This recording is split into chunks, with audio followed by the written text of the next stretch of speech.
आपको ये जानकर हैरानी होगी कि 8 और 9 मई की मध्य रात्रि ऑपरेशन सिंदूर के दौरान पाकिस्तान की वायुसेना ने अपने दोस्त चीन के बनाए 2 फाइटर जेट जेएफ सिंह और जे-10C को मैदान में उतारा।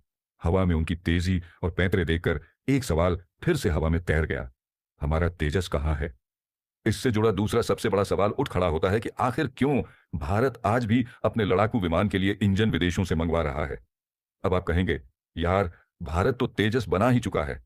हाँ, बनाया जरूर, लेकिन इसके ऑपरेशन सिंदूर में इस्तेमाल को लेकर कोई ठोस जानकारी उपलब्ध नहीं है। और सबसे अहम बात, इस फाइटर जेट का दिल यानी इंजन तो अब भी बाहर से मंगाना पड़ता है।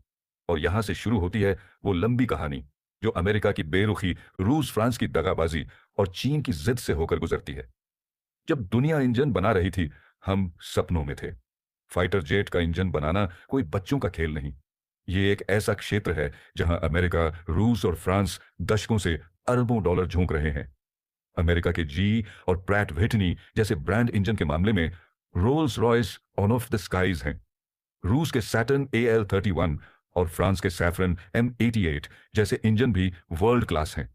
और अब चीन, जिसे हम अब भी कॉपी कैट समझते हैं, वो भी WS-10 जैसे स्वदेशी इंजन बना चुका है। तो सवाल उठता है, हम क्यों पीछे रह गए? अमेरिका से धोखा, रूस फ्रांस से ठंडा रिस्पॉन्स। भारत ने कोशिश तो की, अमेरिका से जी 414 इंजन की टेक्नोलॉजी ट्रांसफर मांगी, लेकिन मामला अटक गया। अमेरिकी दोस्ती बस प्रेस कॉन्फ्रेंस तक ही रही। रूस और फ्रांस, जिनके साथ ब्रह्मोस और राफेल जैसे प्रोजेक्ट हैं, उन्होंने भी इंजन टेक्नोलॉजी देने में हाथ खींच लिए। भारत के GTRE gas turbine research establishment ने कावेरी इंजन पर काम तो शुरू किया था, लेकिन यह प्रोजेक्ट समय, बजट और भरोसे तीनों की परीक्षा बन गया। नतीजा 30 साल बीत गए, लेकिन इंजन अभी भी टेस्टिंग मोड में ही है।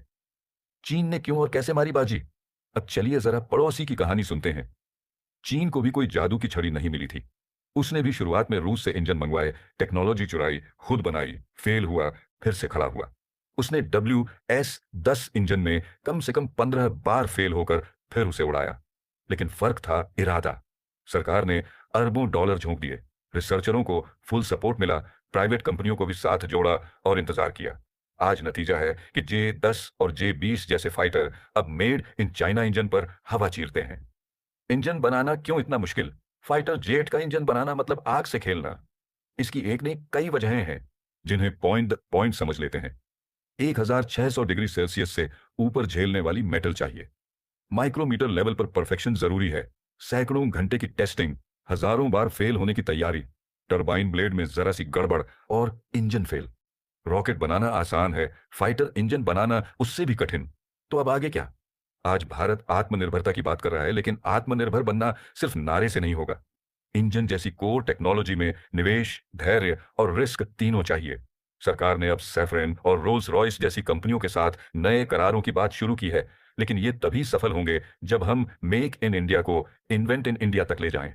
अगर भारत को अगली बार ऑपरेशन सिंदूर जैसी किसी परिस्थिति में तेजस को JF-X1 और J-10 से बेहतर दिखाना है, तो हमें सिर्फ विमान नहीं, उसके दिल यानी इंजन को भी अपने दम पर बनाना होगा। चीन से पिछड़ने का दर्द तभी मिटेगा जब तेजस सिर्फ दिखे नहीं, दहाड़े अपने स्वदेशी इंजन के साथ।